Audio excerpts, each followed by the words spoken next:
నమస్కారం. ETV life ఆధ్యాత్మిక channel తీర్థయాత్ర కార్యక్రమానికి స్వాగతం. రామో విగ్రహవాన్ ధర్మః. ధర్మం అనేది ఎలా ఉంటుంది అనే ప్రశ్నకి నిలువెత్తు నిర్వచనంగా కనిపించే సమాధానమే శ్రీరాముడు. ఆయన మాట సత్యం, ఆయన అనుసరించినదే ధర్మం, ఆయన ఆవిష్కరించినదే ఆదర్శం. అలాంటి శ్రీరాముడి కోసం ప్రతి మనసు మందిరమవుతుంది, ప్రతి హృదయం ఆశ్రమమవుతుంది. అలాంటి రామచంద్రుడు కొలువైనదే శ్రీ పొద్దారేశ్వర్ రామమందిరం. మహారాష్ట్ర నాగపూర్లోని ఈ మందిరమే నేటి మన తీర్థయాత్ర.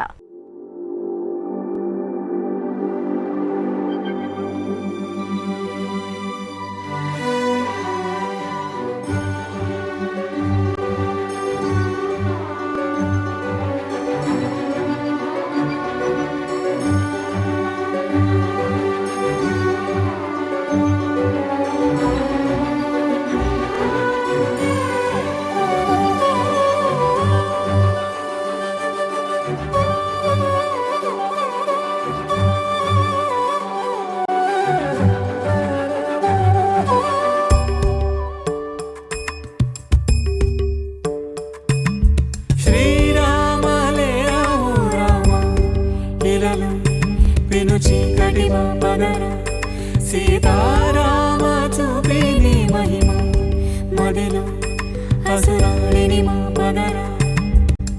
మదమత్సర క్రోధములే మా నుంచి తొలగించి, సుగుణాలను కలిగించి, హృదయాలను వెలిగించి, మా జన్మము ధన్యము చేయురా.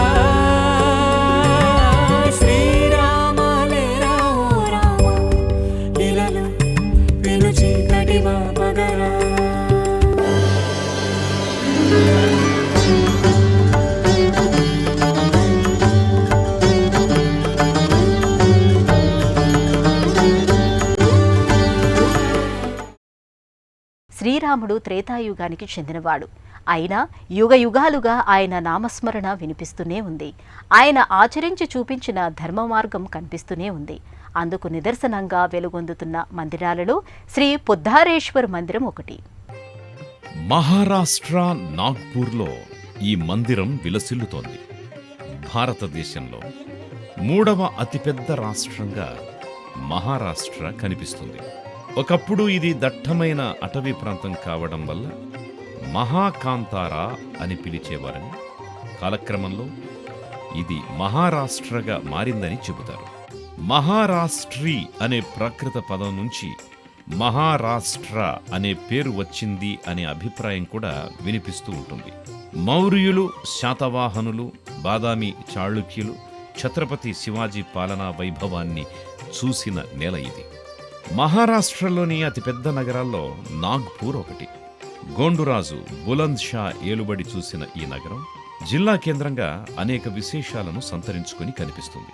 ఒకవైపు నుంచి ఆధ్యాత్మిక వైభవం, మరొక వైపు నుంచి చారిత్రక సంపద పలకరిస్తూ ఉంటాయి.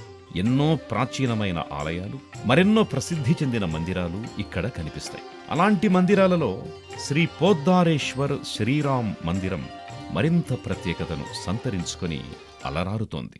చరితం రఘునాథస్య శతకోటి ప్రవిస్తరం ఏకైకమక్షరం ప్రోక్తం మహాపాతకనాశనం. ధ్యాత్వా నీలోత్పలశ్యామం రామం రాజీవలోచనం జానకీ లక్ష్మణోపేతం జటామకుటమండితం. సాసితూణధనుర్బాణపాణిం నక్తం చరాంతకం స్వలీలయా జగత్రాతుం ఆవిర్భూతమజం విభుం. రామరక్షాం పఠేత్ ప్రాజ్ఞః పాపఘ్ని సర్వకామదాం. శిరో మే రాఘవః పాతు బాలం దశరథాత్మజః.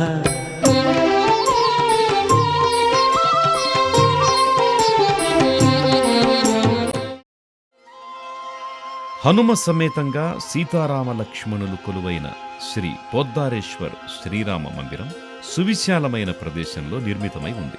రాజస్థానీ నిర్మాణ శైలిలో నిర్మితమైన ఈ మందిరం బయట నుంచి చూస్తే ఒక సంస్థానం మాదిరిగా కనిపిస్తుంది. ఈ సంస్థానం లోపల ఈ మందిరం ఒక భాగంగా ఉందేమో అని కూడా అనిపిస్తుంది. ఎందుకంటే ద్వారాలు, కిటికీలు, గోడలు, స్తంభాలు, విద్యుత్ దీపాలు, నగిషీలు ఇవన్నీ కూడా విలాసవంతమైన రాజభవనాన్ని తలపిస్తాయి. 2 అంతస్తులను కలిగిన ఈ మందిరానికి ఇరువైపులా 2 సింహం శిల్పాలు కనిపిస్తాయి. ఇవి కూడా అలనాటి రాజసాన్ని గుర్తు చేసేవే. ఆ మధ్యలో ఉన్న మెట్ల మీదుగా లోపలికి వెళ్లవలసి ఉంటుంది. ఈ చలువరాతి మందిరం లోపలికి అడుగు పెట్టిన తరువాత ఒక్కసారిగా ప్రశాంతత అలుముకుంటుంది. అడుగడుగునా పవిత్రత పలకరిస్తుంది. పాలరాతి పలకలతో నిర్మితమైన ఈ మందిరం ఆనాటి నిర్మాణ నైపుణ్యాన్ని అందంగా ఆవిష్కరిస్తోంది. శ్రీరామ రామ రామేతి శ్రీరామ రామ రామేతి రమే రామే మనోరమే రమే రామే మనోరమే సహస్రనామ తత్తుల్యం సహస్రనామ తత్తుల్యం రామనామ వరాననే రామనామ వరాననే శ్రీరామ రామ రామేతి శ్రీరామ రామ రామేతి రమే రామే మనోరమే రమే రామే మనోరమే సహస్రనామ తత్తుల్యం సహస్రనామ. రామకృష్ణ పొద్దార్ నిర్మించిన ఈ మందిరం ఇక్కడ శ్రీరాముడి మందిరాలలో ప్రత్యేక స్థానం దక్కించుకున్నదిగా కనిపిస్తుంది. సుందరమైన భవంతిని పోలిన ఈ మందిరమంతా కూడా పాలరాతితో నిర్మితమైంది. గర్భాలయంలో కొలువైన శ్రీ సీతారామ లక్ష్మణుల మూర్తులు కూడా పాలరాతితో చేసినవే. సుమనోహరమైన ఈ మూర్తుల దర్శనం హృదయానికి ఆనందాన్ని, ఆహ్లాదాన్ని కలిగిస్తాయి, మనోవికారాలను తొలగిస్తాయి. ఏదైనా ఒక ఆలయానికి వస్తే గాని, మందిరానికి వెళితే గాని దానిని ఎవరు నిర్మించారు అనే ఒక ఆలోచన కలగడం సహజం. ఈ మందిరాన్ని పోద్దార్ వంశీకులు నిర్మించారు. నిర్మాణదాతలైన ఆ దంపతుల మూర్తులను కూడా ఈ మందిర ప్రాంగణంలో చూడొచ్చు. ఇక్కడి పాలరాతి మందిరంలోని వేదికపై ఈ దంపతుల పాలరాతి మూర్తులు మనకి కనిపిస్తాయి.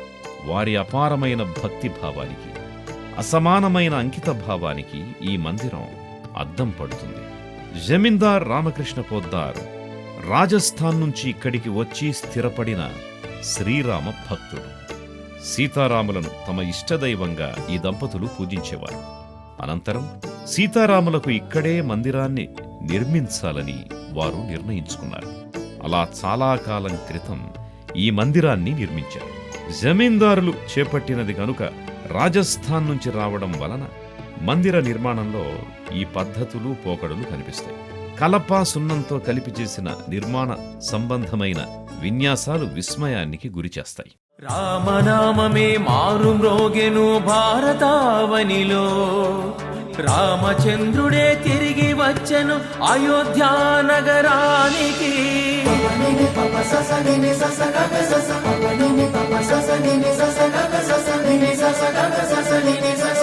సనాతన ధర్మం గెలిచేను, విజయకేతనం ఎగిరేను. అవధికి జరిగిన పోరాటం, భక్తికి ఇది ఏ సోపానం. భారతావనిలో రామరాజ్యము విలసిల్లెనుగా, భారతావనిలో రామరాజ్యము విలసిల్లెనుగా. రఘుపతి రాఘవ రాజా రామ్, దశరథ నందన జై శ్రీరామ్. రామ రామమే భక్తి మార్గము, మానవ జన్మకి ముక్తిత్వా. రామనామమే మధురం మధురం, రామచంద్రుడే రమ్యం రమ్యం. సీతారామం ఆనందనామం, పట్టాభిరామం అయోధ్య రామం. శ్రీరాఘవం దశరథాత్మజమప్రమేయం, సీతాపతిం రఘుకులాన్వయ రత్నదీపం, ఆజానుబాహుం అరవిందదళాయతాక్షం, రామం నిశాచర వినాశకరం నమామి. వేదాలు, పురాణాలు, ఉపనిషత్తులు రామశబ్దమే సర్వోత్తమమైనది అని చెబుతున్నాయి. రామతత్వోపాసన కారణంగానే సకల దేవతలకు దేవత్వం సిద్ధించిందని చాటుతున్నాయి. ఏ నామాన్ని స్మరించడం వలన, ఏ నామాన్ని జపించడం వలన, ఏ నామాన్ని ఆశ్రయించడం వలన సమస్త పాపాలు, శాపాలు, దోషాలు, పాతకాలు పటాపంచలవుతాయో ఆ నామమే రామనామం. రాముడి కంటే రామనామం గొప్పదని హనుమ సెలవివ్వడం అందుకొక ఉదాహరణ. ఎంతోమంది దేవతలు, మరెంతోమంది మహర్షులు, సిద్ధపురుషులు, మహాభక్తులు రామనామ స్మరణతో తరించారు. రామనామం సాక్షాత్ ప్రణవ స్వరూపం అనే అభిప్రాయాన్ని అనుభవపూర్వకంగా ఆవిష్కరించారు. శ్రీరాముడు వేదస్వరూపుడు, ధర్మస్వరూపుడు, జ్ఞానస్వరూపుడు, యోగస్వరూపుడు.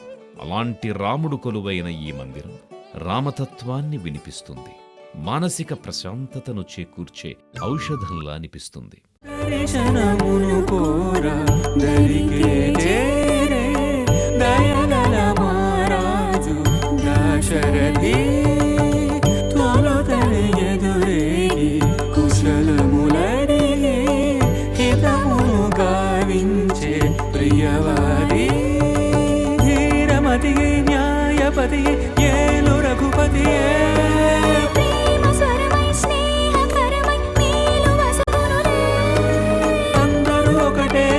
రామునికి ఆదరం ఒకటేలే సకల గుణరాముని రేటిని రాముని నీటిని ఏమని పొగడుదులే.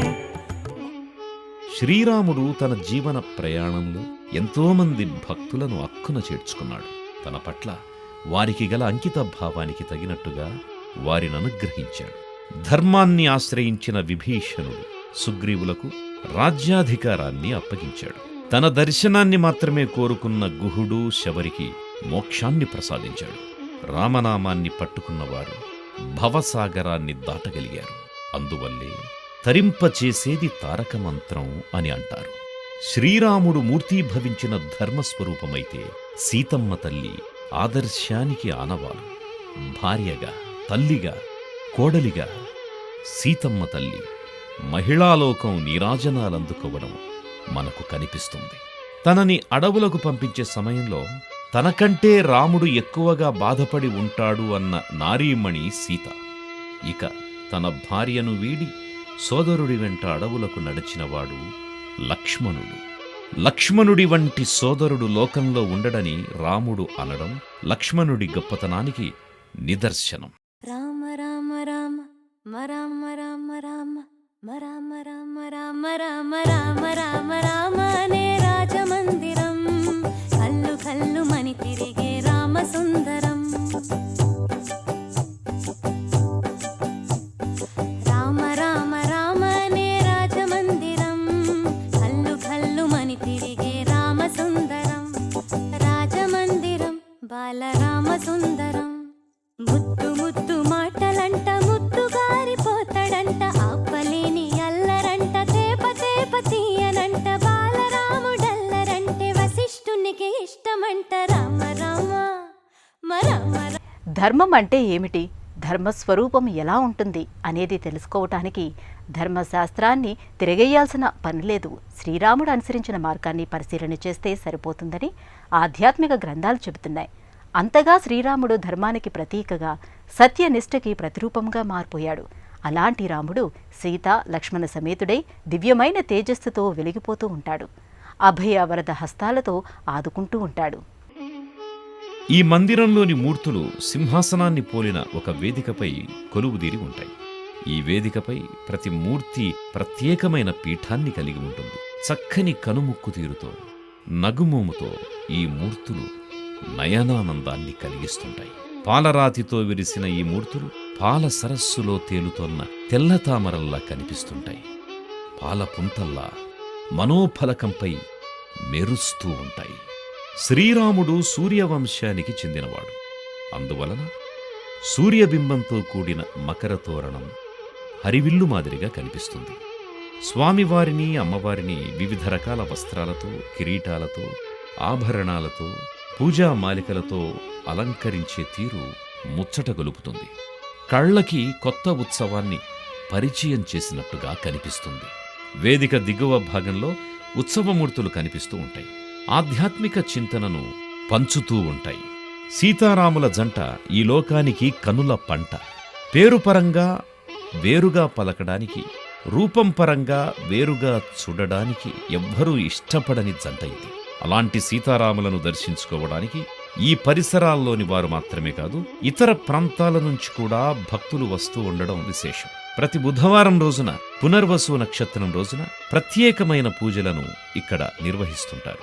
చైత్రమాసంలోని శుక్లపక్ష నవమి రోజున పునర్వసు నక్షత్రంలో శ్రీరాముడు జన్మించాడు. ఆ రోజునే సీతారాముల కళ్యాణోత్సవాన్ని ఘనంగా నిర్వహిస్తూ ఉంటారు. ఆ రోజున ఈ మందిరానికి భక్తుల తాకిడి ఎక్కువగా ఉంటుంది. శ్రీరామనవమి రోజున అక్కడి నుంచి 108 మంగళ కలశాలతో 10 కిలోమీటర్ల పరిధిలో నిర్వహించే శోభాయాత్రలో వేలాదిగా భక్తులు పాల్గొంటారు. ఈ ఉత్సవం, ఆ సంబరం చూడడానికి 2 కనులు చాలవు. శ్రీరామలే రాము రామ ఇలలు పెను చీకటి పగర సీతారామ చూపిని మహిమ మదిలో అసురాలిని మా పగర మదమత్సర క్రోధములే మా నుంచి తొలగించి సుగుణాలను కలిగించి హృదయాలను వెలిగించి మా జన్మము ధన్యము చేయుము. ఈ మందిరం విమాన గోపుర నిర్మాణ శైలి ఆనందాశ్చర్యాలను కలిగిస్తుంది. ప్రాచీనమైన ఆలయ విమాన గోపురాల నిర్మాణ శైలిని పరిశీలిస్తే ప్రధానమైన విమాన గోపుర గోడలపై అలాంటి నమూనాలనే కింద నుంచి పై వరకు మలుస్తూ వెళ్లడం మనకి కనిపిస్తుంది.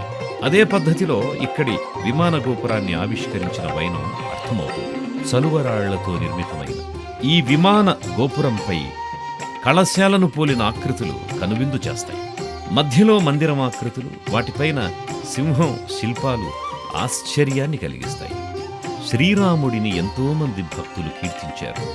మరెంతోమంది భక్తులు ఆయన పాదాలను ఆశ్రయించారు. అంతా రామమయం, ఈ జగమంతా రామమయం అంటూ రామదాసు జగమంతటా నిండిపోయిన రామతత్వాన్ని చూశాడు. అదే పరబ్రహ్మతత్వమని చాటాడు. జగదానందకారక జయ జానకీ ప్రాణనాయక అంటూ త్యాగయ్య శ్రీరాముడి పట్ల తనకు గల భక్తిని అందంగా ఆవిష్కరించాడు. పోతన, కబీరు లాంటి ఎంతోమంది భక్తులు రామనామ రసామృతాన్ని సేవించిన వారే. తాగరా శ్రీరామ నామామృతం, ఆ నామమే దాటించు భవసాగరం. తాగరా శ్రీరామ నామామృతం, ఆ నామమే దాటించు భవసాగరం. సీతారాములు ప్రధానమైన దైవంగా పూజాభిషేకాలు అందుకునే ఈ మందిరంలో పరమేశ్వరుడు కూడా కొలువై ఉన్నాడు. ఇక్కడ స్వామి నర్మదేశ్వర్ పేరుతో పూజలు అందుకుంటున్నాడు. అలా ఇది శివకేశవ మందిరంగా కూడా విరాజిల్లుతుంది. ఇక శ్రీరాముడు కొలువైన చోట హనుమ కనిపించకుండా ఉండడు. అలాగే ఈ మందిరంలో హనుమ అనేక భంగిమలలో దర్శనమిస్తూ ఉంటాడు. ప్రాతఃస్మరామి పరమేశ్వర వక్త్రపద్మం, ఫాలాక్షికీల పరిశోషిత పంచబాణం, భస్మత్రిపుండ్ర రచితం ఫణికుండలాడ్యం, కుందేందు చందన సుధారస మందహాసం అంటూ మనసును మహేశ్వరుడి పాదాల చెంత సమర్పిస్తాడు. శ్రీరాముడు బ్రహ్మహత్యా పాతకం నుంచి విముక్తిని పొందడానికి గాను అనేక ప్రదేశాలలో శివలింగాలను ప్రతిష్ఠిస్తూ వెళ్ళాడు. అలాగే రామనామ వైభవాన్ని గురించి పరమేశ్వరుడు లోకానికి తెలియజెప్పాడు. అలాంటి రాముడు, శివుడు ఇద్దరూ కూడా ఒకే ప్రాంగణంలో నిత్య పూజలు అందుకుంటున్నారు. ఇక్కడి శివుణ్ణి నర్మదేశ్వర్గా కూడా కొలుస్తారు. నర్మదా నదిలోనే శివలింగాకృతులు లభిస్తూ ఉంటాయి. వీటినే బాణలింగాలు అని అంటారు. బాణలింగాలను పూజించడం వలన అభీష్ట సిద్ధి కలుగుతుందని ఆధ్యాత్మిక గ్రంథాలు చెబుతున్నాయి. పోద్దార్ కుటుంబీకులు రామభక్తులు మాత్రమే కాదు, శివారాధకులు కూడా. ఇక్కడ శివయ్య కొలువైన కారణంగానే ఈ మందిరానికి పోద్దారేశ్వర్ అనే పేరొచ్చింది. అనునిత్యం ఇక్కడ పరమేశ్వరుడికి పూజాభిషేకాలు జరుగుతూ ఉంటాయి. స్వామివారి సన్నిధిలోనే శివపార్వతుల మూర్తి కూడా దర్శనమిస్తుంది. ఆ పక్కనే గణపతి, కుమారస్వామి, నాగదేవతల పాలరాతి మూర్తులు కనిపిస్తుంటాయి. హనుమ సమేత సీతారామ లక్ష్మణులతో పాటు శివ పరివారమంతా కొలువైన మందిరం ఇది. ఈ కారణంగా శ్రీరామ నవమితో పాటు శివరాత్రి ఉత్సవాలను కూడా ఇక్కడ ఘనంగా నిర్వహిస్తూ ఉంటారు.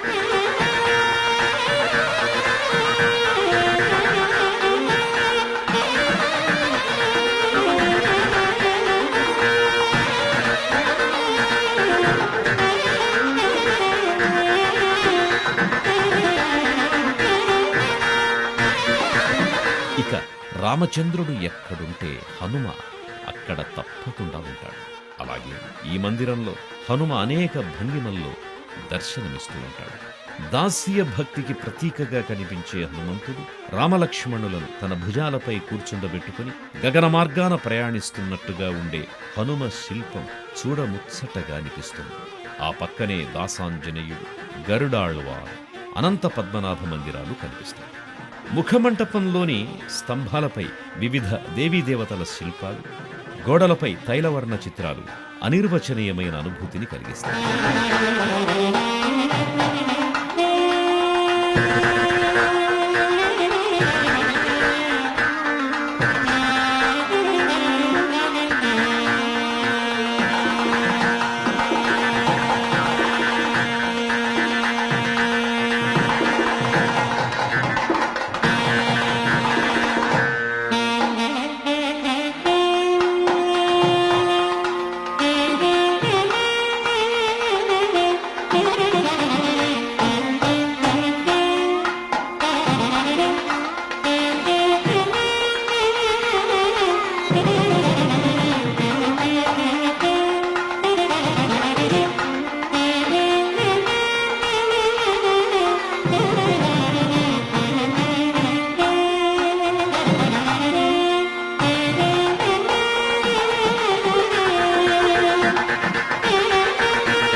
మహారాష్ట్రలోని నాగ్పూర్కి బస్సు, రైలు, విమాన మార్గాలున్నాయి. హైదరాబాద్ నుంచి కామారెడ్డి, ఆదిలాబాద్, హింగన్ ఘాట్ మీదుగా నాగ్పూర్ చేరుకోవచ్చు. విజయవాడ నుంచి ఖమ్మం, రామగుండం, చంద్రపూర్, హింగన్ ఘాట్ల మీదుగా నాగ్పూర్లోని ఈ క్షేత్రానికి చేరుకోవచ్చు. ఉదయం 6 గంటల నుంచి మధ్యాహ్నం 12:30 వరకు, తిరిగి సాయంత్రం 5:30 నుంచి 9 గంటల వరకు. ఒక భక్తుడి బలమైన సంకల్పానికి ఈ మందిరం ఒక కొలమానం. శివకేశవుల నిలవుగా కనిపించే ఈ పాలరాతి మందిరం బహుసుందరం. రాజస్థానీ శిల్పకళలోని రమణీయతను పరిచయం చేసే నిర్మాణమిది. శ్రీరామనవమి, మహాశివరాత్రి పర్వదినాలను ఘనంగా నిర్వహించే భక్తజన హృదయాలపై నిలిచిన మందిరమిది. అలాంటి ఈ చలువరాతి మందిరాన్ని దర్శించిన తరువాత అంతా రామమయమే అనిపిస్తుంది. జగమంతా జగదీశ్వరుడి లీలే అనిపిస్తుంది. రామచంద్రాయ జనక రాజజా మనోహరాయ మామకాభీష్టదాయ మహితమంగళం. చారు కుంకుమోపేత చందనానుచర్చితాయ హారకటక శోభితాయ భూరి మంగళం. విమల రూపాయ వివిధ వేదాంత వేద్యాయ సుజన చిత్త కామితాయ సుభగ మంగళం. రామదాస మృదుల హృదయ తామరస నివాసాయ స్వామి భద్రగిరివరాయ దివ్య మంగళం. దివ్య మంగళం, దివ్య మంగళం. ఈటీవీ లైవ్ ఆధ్యాత్మిక ఛానల్ తీర్థయాత్ర కార్యక్రమంలో మరో ఆలయ సందర్శనంతో మళ్ళీ కలుసుకుందాం. అంతవరకు సెలవు, నమస్కారం. ఈ కార్యక్రమాన్ని తిరిగి చూడాలనుకుంటే www.youtube.com/ETV Life Spiritual లో చూడవచ్చు.